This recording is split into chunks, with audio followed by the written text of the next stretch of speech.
This is my BMW M4 and I just bought it outright 2 weeks ago at 20 years old. Now, I'm no special circumstance. I think anyone can actually buy their dream car at a young age. All it takes is 4 simple steps, and that's what this whole video is about.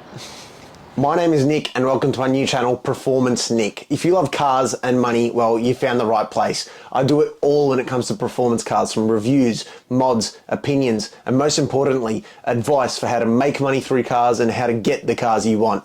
Anyways, let's get right into this video. To some people, buying a car like this at this age is unattainable. To other people, it's nothing special, just a BMW. To me, it means the world. I mean, at 16 years old, I made a list of the 3 cars I wanted to buy throughout my lifetime. This was the first one. So to buy it at this age, it's a dream come true. Before you click off the video, there is no rocket science or crazy luck. It was just 4 steps of income, how I made my money, how I kept my money, and how I was able to flip my money into buying something like this.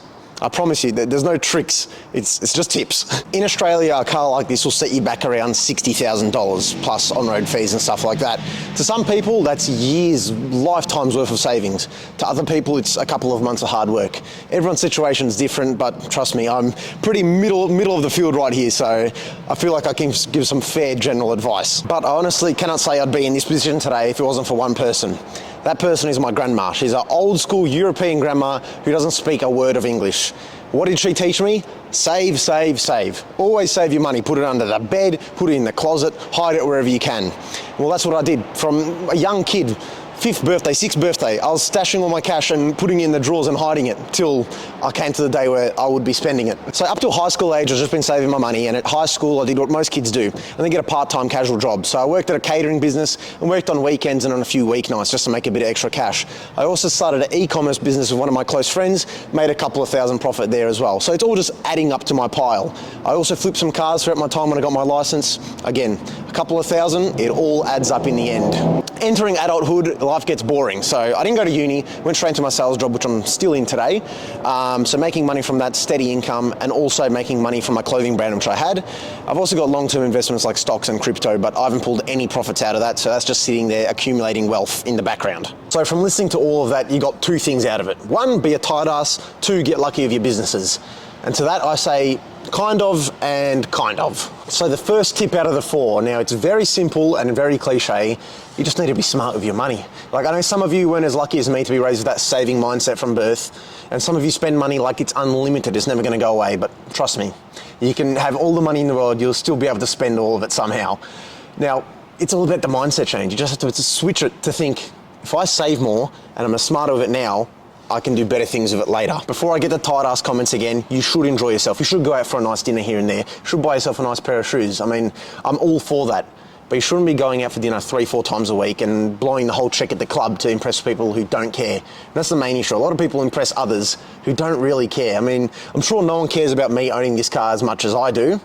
But at the end of the day, if you're spending money for others and to look cool and to just have fun all the time, you're not gonna have a lot of money left over. Personally, I budget every paycheck I do get from work and my businesses, and I try to put away 10-15% on the things that I want/need. I'm fortunate enough to still live at home, so I don't have rent and bills and stuff like that, but I still do budget away what I need, what I want, when I wanna go out for dinner and stuff like that. That 10-15%, that's sitting there for that. I'm not gonna touch the rest of it to buy a new pair of shoes. That's for other reasons. This little portion I cut up, that goes to the fun things that I want here and there. Future Nick here, sitting here editing this video at midnight, but regardless, I'm watching it and I've realised I've messed up. So I've said I save 10-15% to buy things I want. Obviously, the BMW M4 is something I wanted. I didn't really need it. So I didn't buy it from 10-15% of my income. I mean, I wish I earned that much money, but my real budget looks something like this. So 10% I save to the side. That is used for going out for dinner with a girlfriend, going doing activities, catching up with mates, stuff like that. 50% is put in a savings account that I do not touch. It just sits there, saving money, creating interest, sitting there. And then the other 40%, I invest in things like stocks, cryptocurrency, just investments that are going to make me money in the future. That, again, I don't touch. Now, that 50% that I've been saving for years, that's what I pulled out of to buy this M4. It wasn't from the 10%. So that's my budget. Obviously, if I had other utility bills and things like that, I had to add in. That 10% would increase to 15, 20, 30, 50, depending on what I had to pay for. But that's the current situation. Number 2 is starting your own business. It's the entrepreneur in me coming out. I've always had that spirit. and you have to go out there and start your own business. It's just a great thing to do, and there's not a lot to lose. In most cases, it'll cost you a couple $100 or even free, just your time to start a business. If it doesn't work, what did you lose? Now, I've had over 7 businesses at 20 years old. Only 2 have actually succeeded. I've had 5 which just dead broke, either made no sales, a couple of sales, or no one really cared. And this whole YouTube channel is another business I'm trying out. So if it works, great. If not, what do I lose? Same goes for you. Find your passion, find what you're good at, work hard at it, and hey, if it takes off, there you go. What more can I say? You're making money.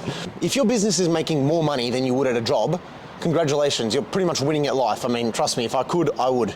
Anyways, for most of us who've got to work 5 to 6 day weeks, make sure you pick a good job. Now, yes, it is possible to make good money from lower end jobs, such as retail or customer service or hospitality. I recommend going for a job that's got more potential and growth and ability to make money from your hard work. In my opinion, the best 2 for this are either sales or construction. The reason I say these 2 is because the more people you meet and the more you work and the more you learn, the further you can go. And the further you can go, the more money you can make. So once you've grown and you know what you're doing and people can respect you for it, in some sales jobs you can be making 4-figure commissions, multiple of them, a week. In some construction jobs you can be earning up to $100 an hour. The reason I recommend these 2 and not anything else is because they're quick and you can get at a higher level within a few years. Unlike something of a uni degree like dentistry or being a doctor, because obviously years of study, lots of debt just to get in that position. And at 20 years old, you can't really do all that. Yes, I know, I'm back and it's 12:30 now, it's even later, and this is the last time you're going to see me in this horrible lighting looking like I'm half asleep. In no way at all in this clip am I saying uni is bad. I just want to justify that. All I'm saying is if at 20 years old you want to buy your dream car, going to uni full-time will not get that. You don't make money from going to uni.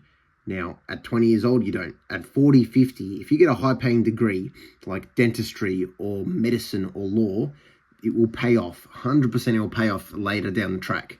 But this whole video is about buying your dream car at a young age. If you don't mind about waiting and playing the safe route, go to uni, get a high-paying job with an amazing degree, and you'll have a Lamborghini at 40 years old, not a BMW M4. Finally, it's finding a deal. Now, regardless of what your dream car is, it can be a $10,000 Golf GTI or a $150,000 M5 competition.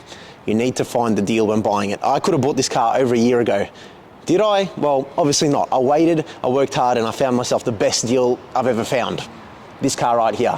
Doing this means you're going to save thousands of dollars when you buy it, so you can buy it for a lot cheaper than anyone else could.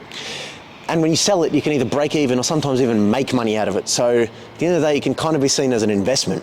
I know, a car, not as a liability, but as an investment.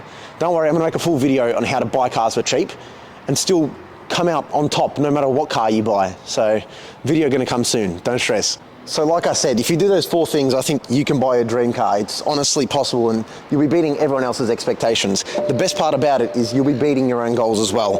The goals you set out, you can beat and make new targets for the next car and the next goal. Now, if you want to see how I made some money flipping cars to be able to buy this, I'd recommend you check this video out here. And a final rev to say goodbye, of course. Got to put it in my M2 mode.